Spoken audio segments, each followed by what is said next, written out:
नामों को सुन करके ब्राह्मण थोड़ा सा चौंक गया और उसने पूछा कि स्वयं तुम लोगों का ये नाम प्राप्त हुआ है?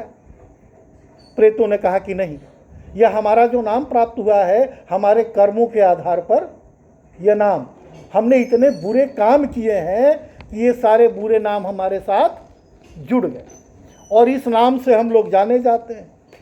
तब उसमें से उन्होंने कहा कि श्रीमान ब्राह्मण देव, हम लोग भी आप ही की तरह मनुष्य थे, इंसान थे, लेकिन मनुष्य योनि में हमने जो अपराध किया, जो हमने गलतियां की, जिसका फल स्वरूप है कि हम लोगों को यह प्रेत योनि प्राप्त हुआ है।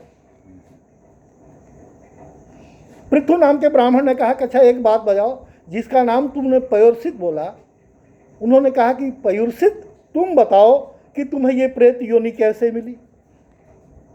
उन्होंने कहा कि मेरा एक भरा पूरा परिवार था, मेरा अपना समाज था, मेरी अच्छी प्रतिष्ठान थी, मेरी दुकानें थी, लेकिन मैं भोजन में बड़ा कृपण था।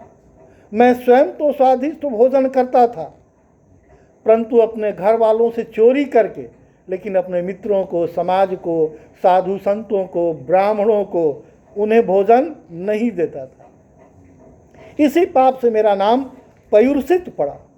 मेरे इस साथी का जो देख रहे हो, शुचि मुख, इसने जब भी कहीं कोई गरीब आता या आसपास मोहल्ले में लोग भूखों मरते, जिसके घर चूल्हे नहीं जलते, अगर इसके यहाँ अन्न कोई मांगने के लिए आता, कोई वस्त्र मांगने के लिए आता, कोई 2-4 रुपए मांगने के लिए आता, तो कह देता कि भाई हमारे यहाँ तो कुछ नहीं है, हम 2 दिन से स्वयं भूखे हैं, मैं तुम्हें कैसे दे दूं? तो उसने कहा कि इसका नाम शुचिमुख इसलिए है कि इसके अकाउंट और इसके खाता में कहीं 1 रुपये का भी दान सूची में है ही नहीं है, इसके लिस्ट में नहीं है। इसने अन्न चाहने वाले ब्राह्मण संत किसी को कुछ नहीं दिया, अपने घर भाइयों से भी इसने झूठ बोल करके उनका भी धन इसने हड़प लिया। उसने पूछा कि अच्छा, ये जो सुई की तरह जिसका मुंह है, ये? कहा कि हाँ, इसकी भी कहानी बड़ा विचित्र है। इसकी स्थिति है कि अगर खाने को दिया जाए, पीने को दिया जाए, तो अब सुई के बराबर इसका मुख है, ये खा भी नहीं पाएगा। कितने समय तक सुई के द्वारा ये जल, सुई के बराबर इसकी मुख है। इसने कहा कि इसने जलाशय तो खुदवाया, इसने कुएं तो खुदवाए, परंतु उसमें से किसी को ये पानी पीने नहीं दिया, इसलिए ये प्रेत योनि में हुआ और ये शुचिमुख, सुई की तरह इसका मुख हुआ। तीसरे साथी का नाम शीघ्रम था। उसने कहा कि इसका भाई क्यों, ऐसा क्यों हुआ? कहा कि ये लोगों के विवाह जाकर काट देता था।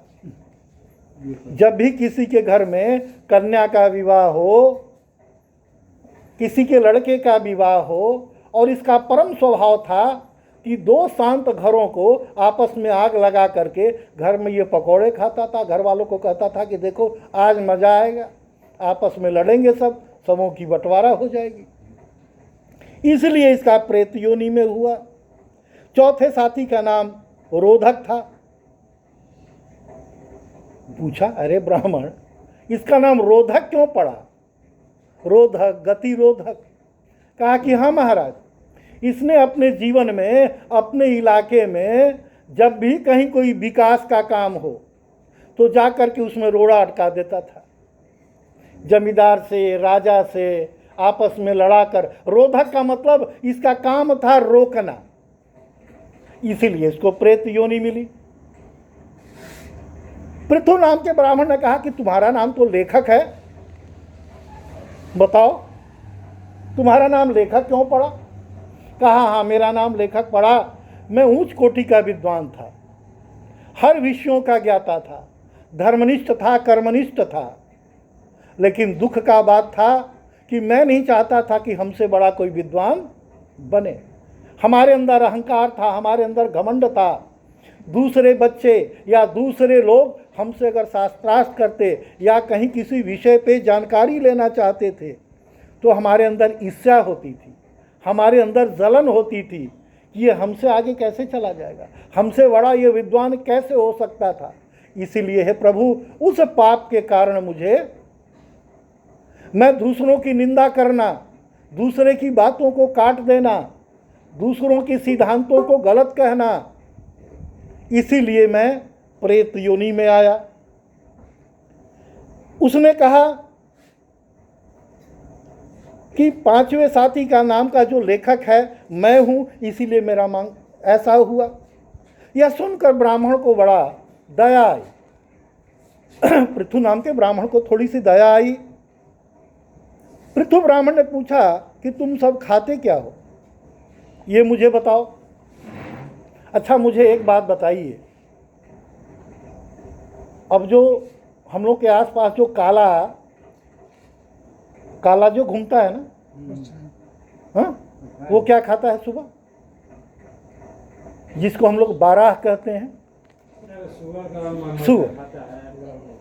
अब आप कल्पना कीजिए कि वो क्या खाता है, तो वो तो वही खाता है। उन प्रेतों ने कहा, बड़े लज्जित हुए, बड़े अपमानित हुए।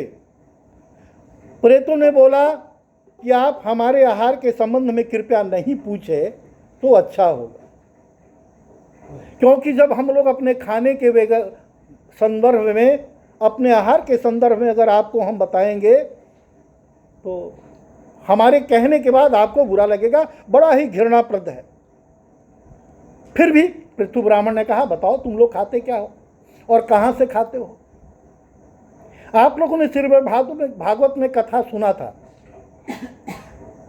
कि द्वापर में ही कलयुग प्रवेश करने के लिए